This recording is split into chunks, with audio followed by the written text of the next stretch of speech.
So tonight we have the honor of having Jeffrey Blount with us, who is the award-winning author of 3 novels, Almost Snow White, Hating Heidi Foster, and the book that he's going to talk about this evening with us, The Emancipation of Evan Walls, which is the winner of the 2020 National Indie Excellence Award for African American Fiction, winner of the 2019 Reader's Favorite Book Award, winner of the 2019 American Bookfest Best Book Award, and a Shelf Unbound 2019 Notable Book. So we are so excited to chat about this.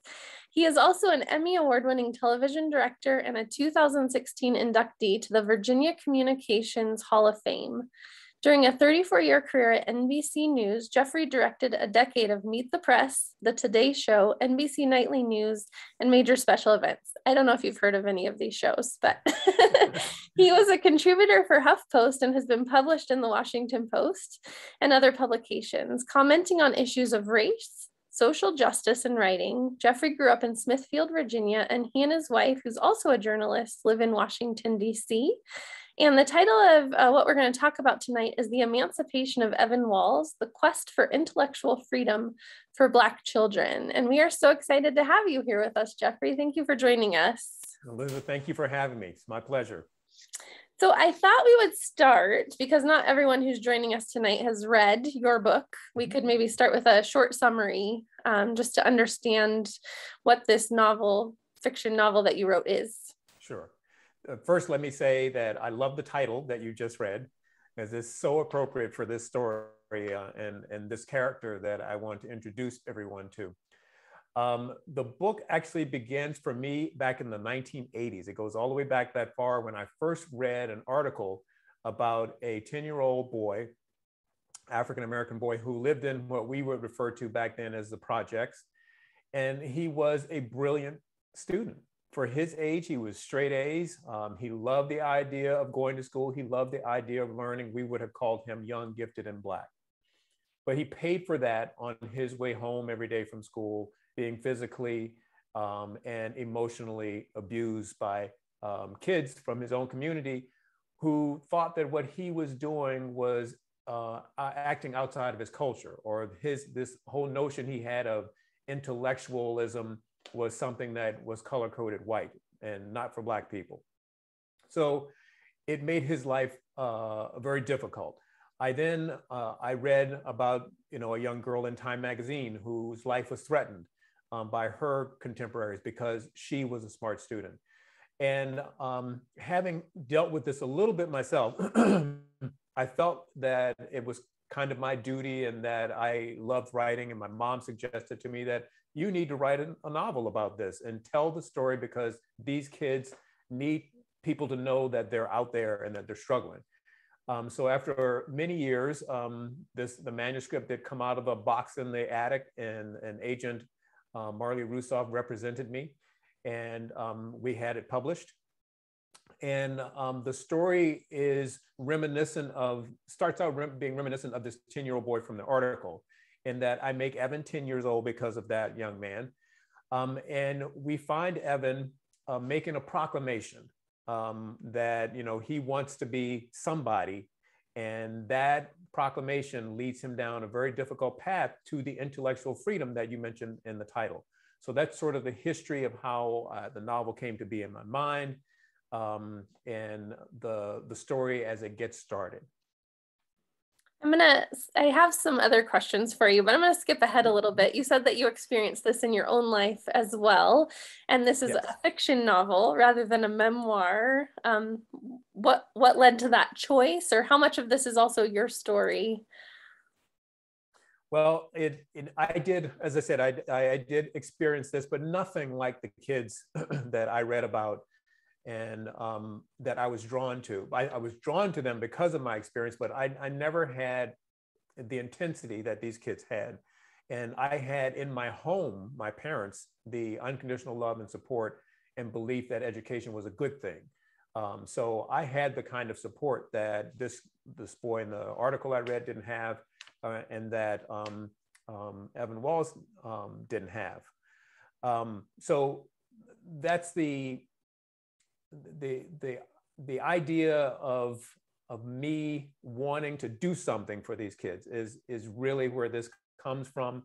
me wanting to make everybody aware of the fact that these kids existed.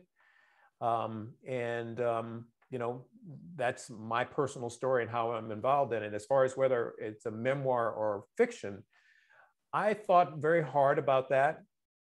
Two things. The main thing was that if I wrote this book as a memoir, I thought people could look at it and they could say, okay, this is Jeffrey's story, and it's a good story, but it's a one-off. You know, I'm sorry he had to go through these things, but that's his experience. And I thought that that was not what I needed. I wanted it to be a broader thing because I was representing so many other children. And so I decided to write a novel, which then would prompt people to wonder where this came from and ask questions about where it came from, just instead of assuming that it was just my life. I think that makes perfect sense, making sure that it's a general human experience that, Right. that is not just your story, but so many people could relate to. So the book starts with adult Evan in the 90s, and he and his wife had their first child. He's kept much of his history away from her, but decides that his daughter's birth requires him to come clean and to tell her his full story. The story really starts in the 60s with 10-year-old Evan, which you said because of the boy who inspired it from the article. Why did you decide to go back to the 60s to tell the story? Because the 60s was, you know, it was a powder keg of racial awakening, and sort of in many ways sort of like what we've been going through with George Floyd and et cetera. But it was also where my experience plays a part in telling the story. This is the first time that I heard this term being used, which was right after school integration. I started out in school in segregated schools. And when schools integrated, and after, you know, some political things happening and people began to settle in and the culture of the schools began to take place, this comment sort of came about kids who were African American and who were intellectually inclined, that they were trying to be white.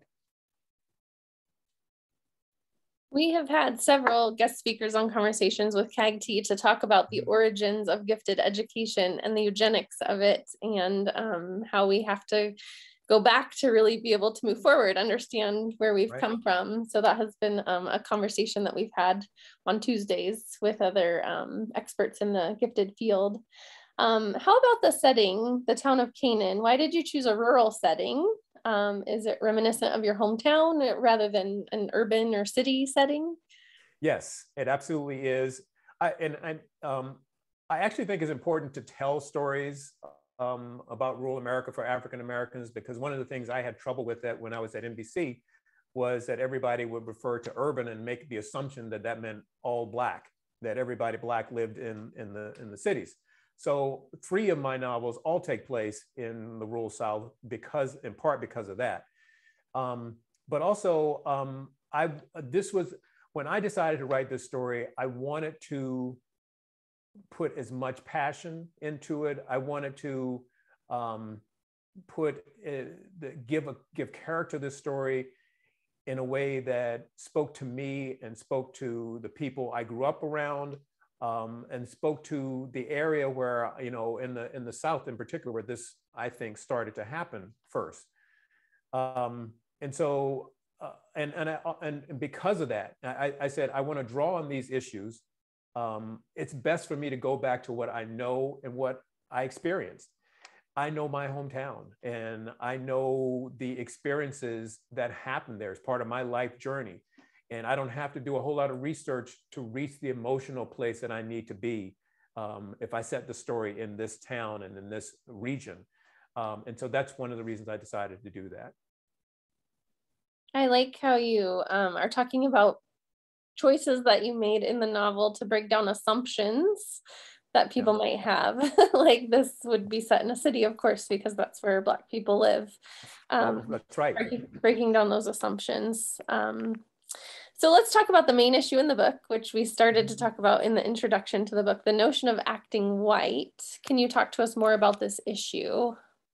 Yes. So as I said, sort of in the, you know, in the 60s when, and I forget the exact year when I went into the integrated schools, leaving segregated schools. So when I was in segregated schools, Black principals sort of ruled the day. They controlled curriculum, they controlled practically everything in their schools. But when schools were integrated, those principals were either fired or they were demoted. And they lost control of any curriculum that had to do with African-American children. And then what happened was, I'm sure many people have heard of it, they created what was called a tracking system. And with the very best students at the top and the very worst at the bottom, and of course, all the best were white. And we knew that wasn't the truth, but this is what we were given. And so it was a way of creating segregation inside the umbrella of integration to maintain segregation. And when the Black folks in the Black community started saying, you know, our kids deserve that top tier education, they deserve to be there, they just were not heard. So after a time of complaining about it, people just got mad and rejected it and said, okay, we don't want that. We don't want to be there. We don't want to have anything that has to do with that tracking thing, that top level where you think we don't belong. Well, eventually, Black kids would make it into that top level. But by then, there was so much vitriol, there was so much negative reaction to it, the kids absorbed that reaction. So the kids then were saying, oh, they're in the wrong neighborhood, so they're trying to act white. And if they make friends within that wrong neighborhood, well, then you're the ultimate Uncle Tom and so forth and so on. So you had some of the very brightest kids who reached the point where they were competing and where they were being forced to be recognized by the teachers and the faculty, only to find that some people in their own community disliked them for that. And so that was sort of the beginning in my experience. There is a book, a nonfiction book called Acting White. And this was pointed out to me after my book came out. I went out and I got it and I read it. And I was pleased, in a way, I guess you could say pleased, that the author was relating to the similar stories that I found in terms of tracking and stuff like that.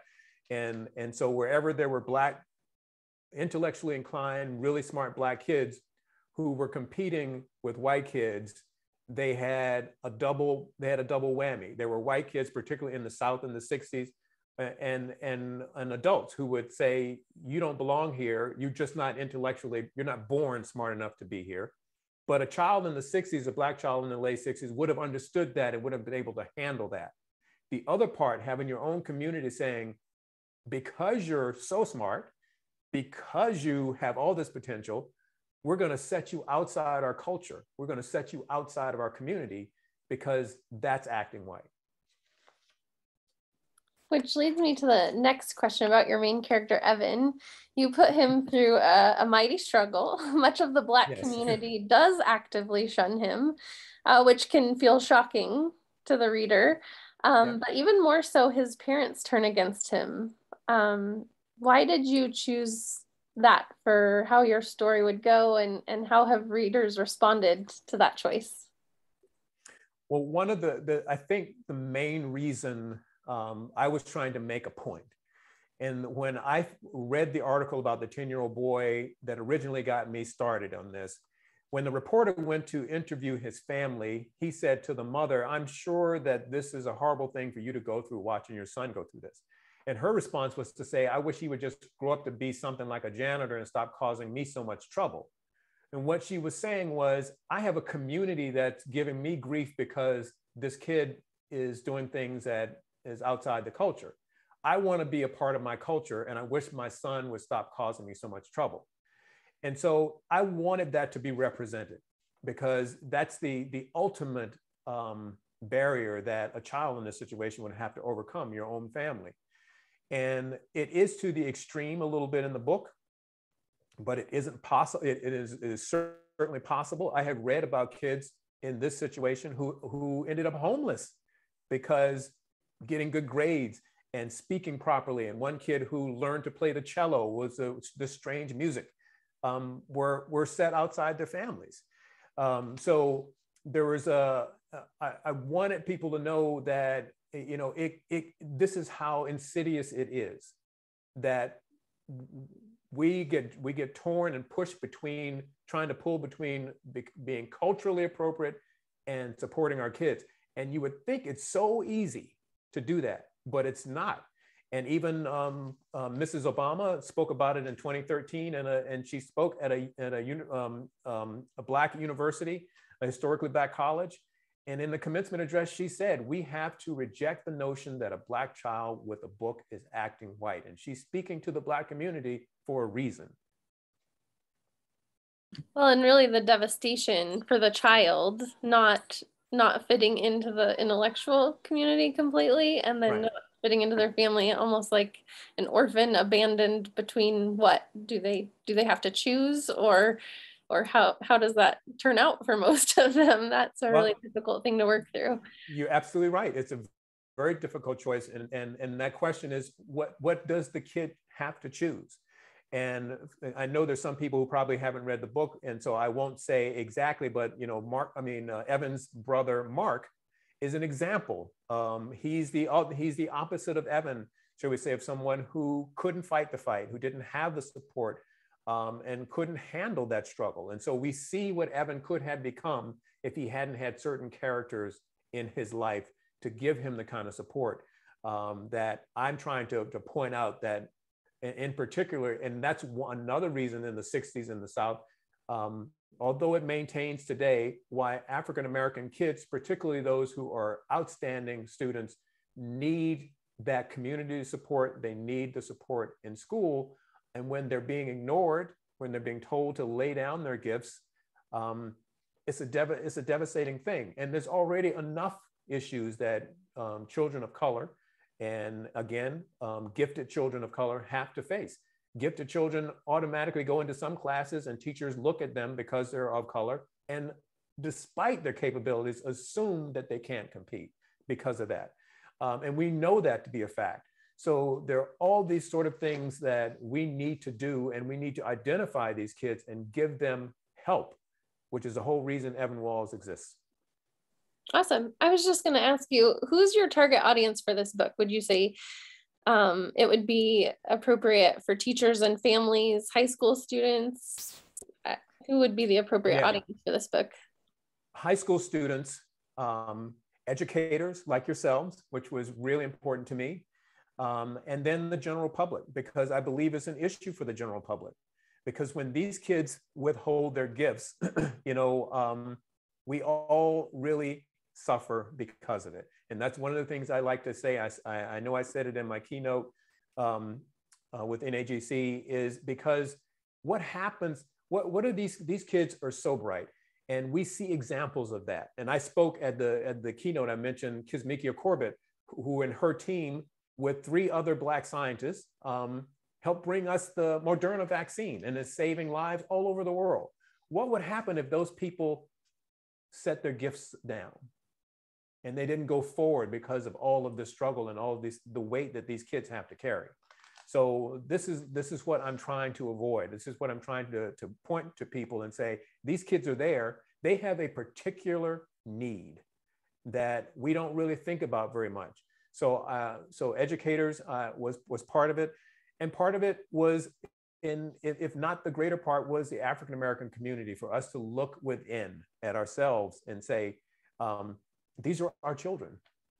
And why would we ever tell our children that to become educated or to dream their best dreams unencumbered is wrong? Sounds amazing. So moving through the story, you eventually allow your main character, Evan, white friendships, including an interracial relationship. Can you tell us more about that choice? Because we live in a world that is not all of color or all white. We live in a multicultural society. As much as some people are afraid of it, that's the world we live in. And it takes a village to help all of our children. And it doesn't matter what color you are. And so what I wanted to do is to break the color line, so to speak. So when Evan is a child who's struggling with friendships or lack of friendships or the loss of friendships in the African-American community, You're a kid. He tells Mama Jenny, I just want to have friends. And then one day, out of curiosity, these two white kids come up to him and say, what are you all about? You're always sitting over in the corner. You don't talk and all this. And then he eventually finds that he's been told and taught that all white people are bad. Stay away from white people. There's nothing but trouble if you go there. And he finds that that's not the case, that these two boys are actually just boys, and they just want to play basketball. They just want to have fun and that sort of thing. And so I'm trying to say something there about a shared humanity. And I take it even further by having him fall in love with the character Patty Cunningham, because like I said, I just take that relationship further about love is transcendent of this line. But also, I wanted everybody to know that we can all help each other. So Patty Cunningham, this white girl from Philadelphia, comes down to the South. Now, she is from a wealthy family. She's well educated. And she introduces him to Black authors that he doesn't have because they're not in his school and they're not in his library. He doesn't know about them. So she helps to educate him, which is my way of saying this is a village project. We can all help each other. We can all expose each other. By the end, I want everybody to understand that it's a job for all of us to see these children, to reach out to these children, and to help these children. Well, we don't have any questions on Facebook yet, but there is a comment. Okay. Deb Nielsen said, I just want to say thank you to Mr. Blount for writing this story. It opened my eyes to the experience of Black bright kids in a way I had never seen before. And maybe it's that humanity piece that you're talking about. We can sit in training and we can hear facts and we can hear strategies, but it's just cold, kind of cold, I guess. Yes, yeah. Rather than the warmth of a story that draws everyone in to being a part of what's happening. Well, there's a Stanford study that says if you give someone facts and data, they accept that. But if you give them that information wrapped up in a story that they can relate to, they remember that 22 times longer than if you just gave them data alone. And we know that storytelling causes the body to create its own hormone. Oxytocin is called a lot of people call it the love hormone or the hugging hormone, because it happens in childbirth, when a mother has a child. It can happen when, like, the family's sitting on the couch and you're holding hands and you're watching movies together. It's why you get caught up in a story and you get scared or you feel emotion. But it's also about bonding. And that's, that was 100% in my mind when I'm writing this book. I want to write something that will make people bond to this story, make people feel, make people have empathy, which we know fiction does. We did just get a question in from Facebook, so I want to make sure we have time for that before I move on to my other questions. It's from Hector Rivera, who has spoken for us before. He's actually in Puerto Rico. But he said, and maybe we'll need some more context for this question, I'm not sure, but he said, how can we work with a brown student that discriminates students of his own race? I don't know if this is a part of your thinking around this, but that discrimination between peers, opposite race, and amongst your own race. So you mean competition between Black students and white students, or Black students and Asian students? Or it says, I'll just read it directly. And It says, how can we work with a Black/brown student that discriminates against students of his own race? And he said it's a 9th grade student. Okay. Thank you for the question, Hector. I think that we have to educate those students. We have to make school cool. We have to make intellectualism cool. So when I went to speak at my high school that I graduated from, and I spoke at in my high school graduation, I walk in with the principal because I was going to speak at a class. And on one side of the wall, there is, your typical glass case with all the sports stuff in it. And we had one player who had gone to play in the NFL. And so his jersey was there. What occurred to me as I'm walking is that, I grew up with some kids who became doctors and lawyers, and my brother, a scientist and engineer, and did some pretty wonderful things. Why aren't they represented? And so when I speak to kids, particularly African-American classes, and I raise this issue, I say, do you know who this person is? You know who that person is? You know what they've done? And they don't know. They know popular culture. And so we don't provide, that's not their fault. We don't provide information to the kids that lets them know that there are some very powerful, wonderful people of color who have done things that not only changed their community, but actually changed the whole world. So, that kind of power, that kind of advice, that kind of knowledge on a consistent basis, not Black History Month or People of Color Day or whatever, it has to be part of the curriculum so that Black kids can, when they start to see that, it's less of a problem. Now, I should say, when you go to Spelman College, where there's only Black intellectuals, you don't have this problem. It's where they're competing against white students that other Black students will hold them accountable for trying to be like those white students in the area. So what that says to me is that if you put Black students in a position where Black intellectualism is revered, then they have less to call their friends out for. So that's that would be my advice to that, Hector, long-winded as it was.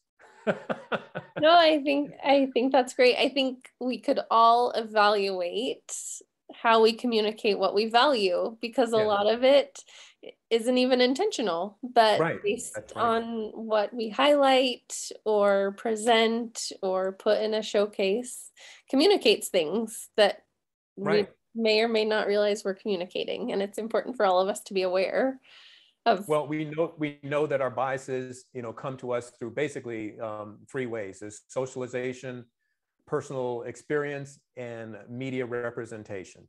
And that you can see that all of that would play a part in this story with Evan Walls, where you have socialization in the 60s is African Americans are, although there may be a few, overall, they're considered to be less than intellectually. Personal experiences are limited because there's a separation among the races. And what we're hearing in the media is violence about, there's Black men and violence and on and on and on. We're not hearing any of the positive things. So you're right. All of these things feed into preconceived notions of people. And they all eventually do play into what kids of color believe they're capable of, because they're being reacted to every day by people who have unintentional biases and some who have active bias. I just had an idea for you. Since you have so much experience in the industry, you could create your own news show with good stories that you could tell about people that we need to know about. I have fire it in schools. I have thought of something like a nightly documentary hour or a primetime documentary hour, even if it was just on BET or someplace where that kind of thing was celebrated and the intellectualism was celebrated. And it wouldn't even have to be just people of color. It can be the combination of people working together. When I talked about Kizzmekia Corbett, who helped to bring us Moderna, well, her boss was a guy named Barney Graham, who identified her as a student. He found her as a student and said, this woman is off the charts. This young woman is off the charts, brilliant. So he brings her along through her education and puts her in place in the NIH here in Washington, D.C. And they have already been working on the mRNA, I forgot how you say it, process. They've had experiments, and he refers to it as this stuff is sitting on the shelf, basically waiting for a coronavirus issue. And when it happens, this man, Barney Graham's in the Washington Post, he says, I sent her an email. And I said to Kizzmekia, get ready. And then he said, it's yours. Go hire some scientists and make us a vaccine. And she did, 3 other Black scientists. So it's so important, so important. Well, when you have your show, you let us know and we'll Okay. share it out to all of our contacts. Okay. We're ready for it. Right. So back to the book. Let's talk about the Mhm. characters of Mama Jenny and Eliza Blizzard. What was the purpose of each of these strong women characters? I've had amazingly strong women in my life, and it's been a blessing to me, my mom, my grandmother, and Mama Jenny, who was real. Although I did not have this kind of relationship with her. She was born in the 1880s, child of slaves and grandchild of slaves. And so I was blessed to be able to have her in my life and have that experience. What I wanted them to do, Mama Jenny, was to have someone who was uneducated, who was a child of slave, but had recognized in her life that without education, without learning to read, without what Evan showed he wanted, you really couldn't compete in this society. And she knew that because she had limitations, which she speaks to, which she tells him about. And she wants better for her great grandson that she loves. And she sees he has the potential, and she just wants to be, she is the character that is needed for me as the author to give Evan the emotional support and the heart to keep fighting. I needed to have an Eliza Blizzard because of representation. Representation matters. Kids can't do often what they can't see. So there had to be somebody in the book who had an education, who was forceful, who made change, that Evan could look at and admire and think that this is my possibility. And then you have a character, Bojack. Can you tell us more about this character? Yes, and I guess I should say the character Mama Jenny is imbued with the spirit and love of my mother. And Bojack is imbued with the love and spirit of my father, who is an amazing man, a small farmer, but when he and my mom got married, both of whom never had a college, didn't get a college degree, they both decided that their children would have that. And he worked hard on his farm. And at a certain point, when he realized maybe he couldn't have enough money to help us get to school, he went to work at a meatpacking plant to add to that. And he was president of the PTA. And he was at every school event. Like my mom, the two of them were a team in representing us in terms of our education. I wanted Evan to have a male representation. Even though Bojack isn't educated, he still has what Mama Jenny has. In the first chapter, you see he begins to see that we aren't doing enough. His community isn't doing enough for the children, the African-American children in his community. And he argues forcefully on the porch, which eventually gives Evan the idea that he should go for being somebody. He argues forcefully that we do more, and that we tell kids that they can do more and that they can be more. In the 60s, he's saying to him, it might not make you president. We know better now. But in the 60s, he's saying it might not make you president, but it can make you these things. And he, teacher, lawyer, and those kinds of things. So that kind of male representation in his life needed to be there. So that's why I put him there. Thank you. You've also said that one of your favorite quotes from a reviewer of your book was that nobody gets out of this story clean. Can you tell us more about that being your favorite review? Yes, because when you write a story like this, and of course, I cherry picked this one issue, but this one issue is, under the umbrella, a subset of systemic racism. And I wanted people to feel that from both sides. And I was heartened when I began to see white people review the book and say that they had seen something about race in this book that they hadn't seen before.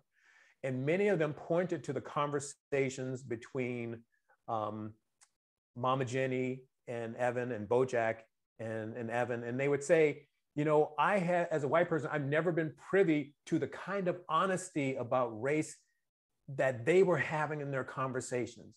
The things they were saying, I just know Black people wouldn't be saying with me. And so it taught me so much about the heart and soul and the drive and the need and the problems that occurred because of systemic racism and what these communities were dealing with. And so I wanted everybody to come out at the end of the book, and I was happy when that quote was happening. Nobody comes out of this clean, because we all have something, we all have skin in the game. We all need to know that we have to look at each other and try to find each other's humanity, because that's where it really is. And all of us are participating in this madness of systemic racism in this country. And we need to fix it. And so I wanted people to come out of the book, everybody feeling like we got to work on this thing. And that's what I got. When I heard that quote, I smiled, because I said, that's what I wanted. That's awesome. So in the title of what we're talking about tonight, the quest for intellectual freedom for Black children, typically our viewers are in the gifted community, educators or parents and the like. Where do we start? What what does that look like? We read your book, and then what do we do? This is particular to the issue of acting white, and I'm so blessed to be able to speak to you and speak to a group of educators, because it is an issue that it is hiding in plain sight. It's a hard thing to talk about in the African American community. You don't want to admit this, because then you'll say, then you have a feeling that some white people will say, see, it's you're the reason why there's this disparity in education. It isn't systemic racism, it's that you fighting each other. And so don't say that, because that's what people will say. But we have to get beyond that. And the kind of thing I look for when I talk to educators is to try to recognize this unique situation. And oftentimes, and I'm mentoring several kids, oftentimes they're kids who are loners because they're feeling it from both sides. Oftentimes when you see them alone, when there's free time, there's an intellectual bent to what they're doing. And we have to recognize that. And we have to go to those kids, and then we have to find out what they like, and then say, let me help you do more of that. Let me expose you to what you're talking about. You bring a book to school and say, you were dealing with this science thing. You were looking at global warming when you were sitting by yourself over here. Here's a book that I think you would love. And we can try to get you hooked up with somebody who can talk to you who's doing this, because you're showing this kind of inclination. Those are the kinds of things that people need, I think, to do, and particularly with children of color. Again, they don't get the benefit often of having the intellectual bent. So when it's important to look for that, and then it's important to support that. If you as a white teacher can't or don't feel you can reach them, then please go to a colleague who can reach them, or who has the opportunity to through culture, through a shared culture, have a conversation about this, and how can I help you get there? So that to me is such a, for this particular issue, those are the kinds of things I would like you to think about as educators. I'd like you to recognize that it exists. I'd like you to recognize that it's a difficult situation in the Black community. And then sometimes it'll be different. It'll be difficult for you as a teacher to deal with. When I was on my book tour, after I spoke, a white woman came up to me and she was already crying. And she said, I'm a teacher and I want to tell you a story. I had this beautiful Black child in my class who was so smart, and he would just be reading all the time. And I said, what kind of books do you have at home? You just love reading so much. And he said, I don't own a book. So she went out and she bought a book, and she signed it from your favorite teacher, and she gave him the book. And he came back to school the next day with a plastic garbage bag from the grocery store. And the book was ripped to shreds, and there was a note from his father saying, don't do this again. So there is a world of complication around this issue, but we can't let the children down. And so we can do what we need to do at school to inspire those kids. And so we need to look for that. Overall, with children of color, recognize the potential. Look at every child that you would as any other child, that there's potential. And let me tell you that one of the kids that I hesitate to say much about the situation, because I treasure my relationship with them and what we're building together and working through together.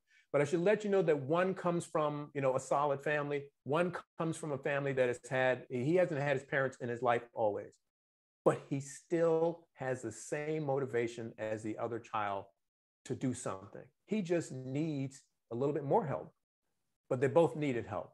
So at any rate, those are my thoughts about what you can do as professionals to look out for this issue. And as a broader issue, try to recognize, just assume that there are possibilities with these children and try to, pull it out of them, guide them, and praise them for it. And also continually put people in front of them that they can recognize that achieve things. Even when President Obama was in office, and you would say sometimes in African-American communities, well, we got a Black president. Well, that's a one-off. He's a different thing. Even we would say that in our own community. We don't need that. We need for our kids to recognize that this is a normal, natural, everyday thing, Black intellectualism, or all children of color. So that they recognize their own gifts and can offer them to the world. Like you said, we're at a disadvantage when we don't nurture those and grow them so that they can become who they're created to be. So this book is available on Amazon and at our local bookstores. So everyone needs to go buy it. and also in libraries around the country. So. Okay. So, or check it out. And then before we went live to Facebook, we started just kind of chatting about your next book that's in the works. And we would love to hear what's coming next.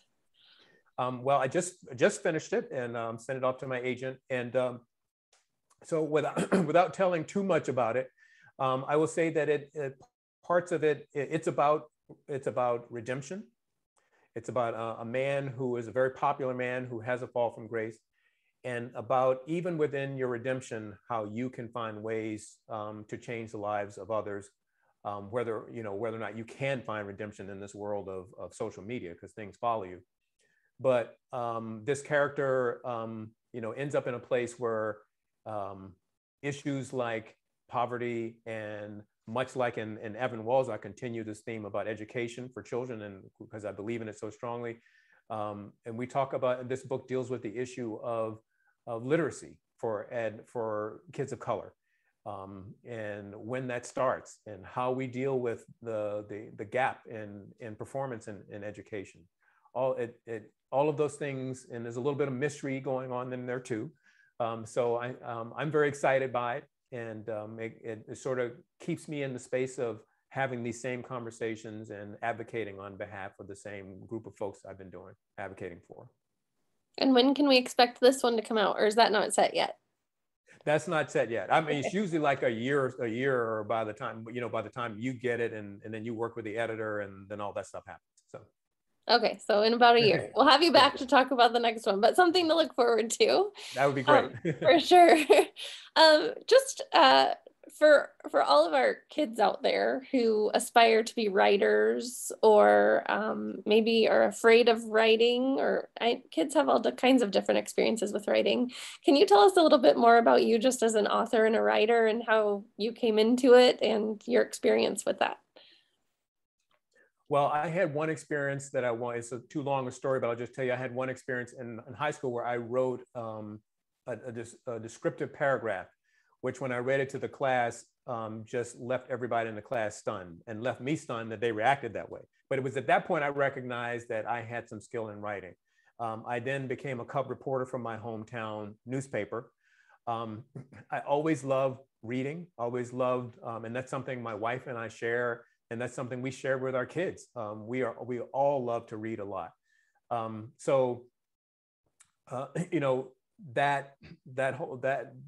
That part of me left me in a place where I felt like when I had to deal with some things, or rather than scream or yell or something, I would write.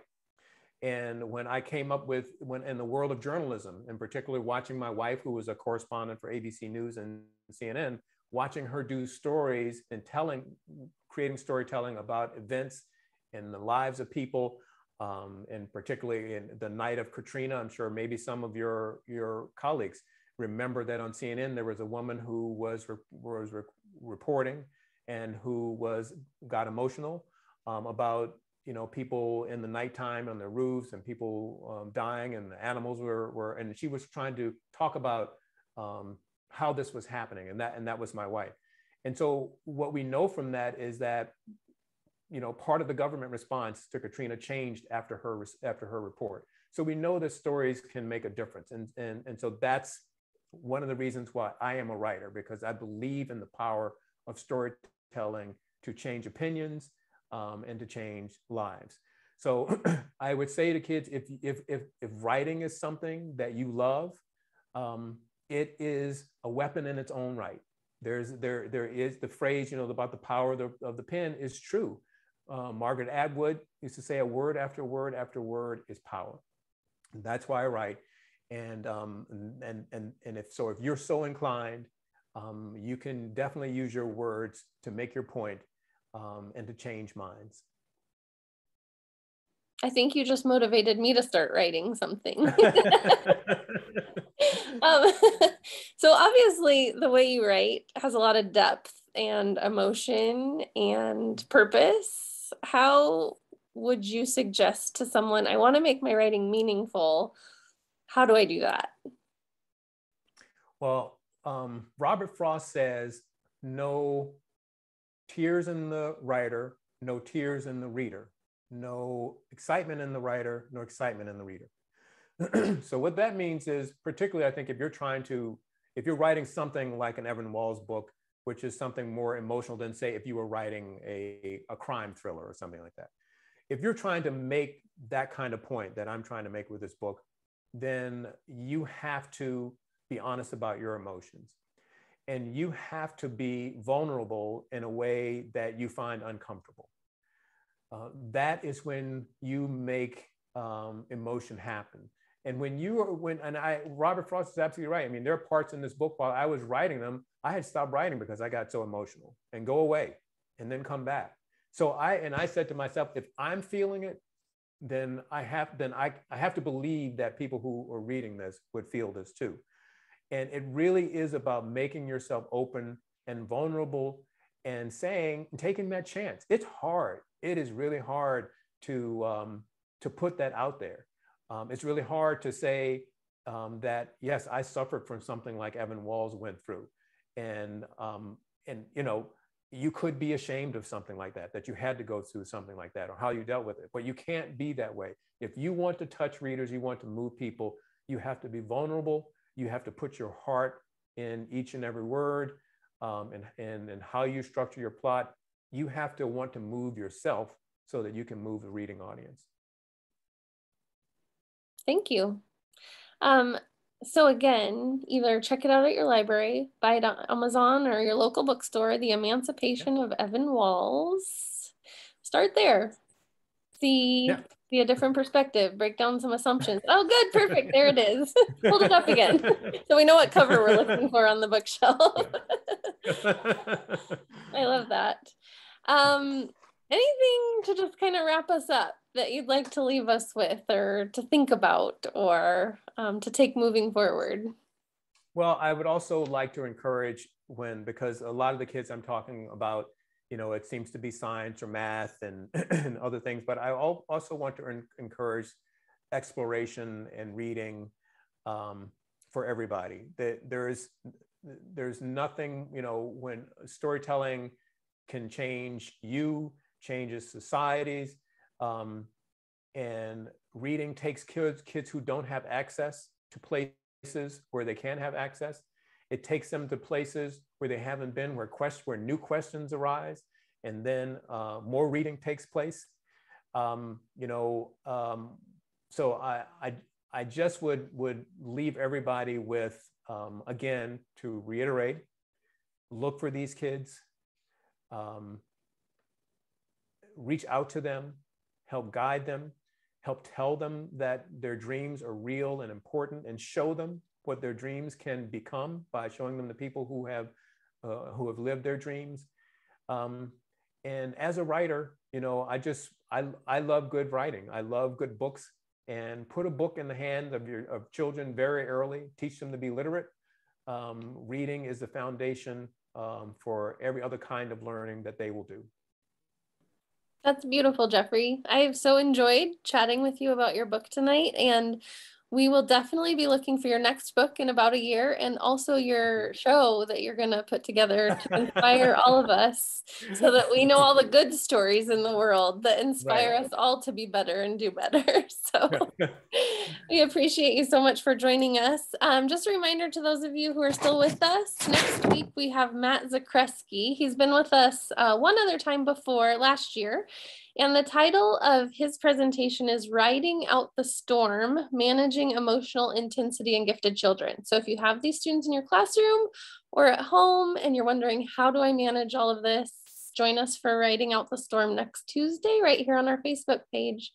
Thanks, everyone. Bye, Elizabeth. Thank you. Bye, thank you.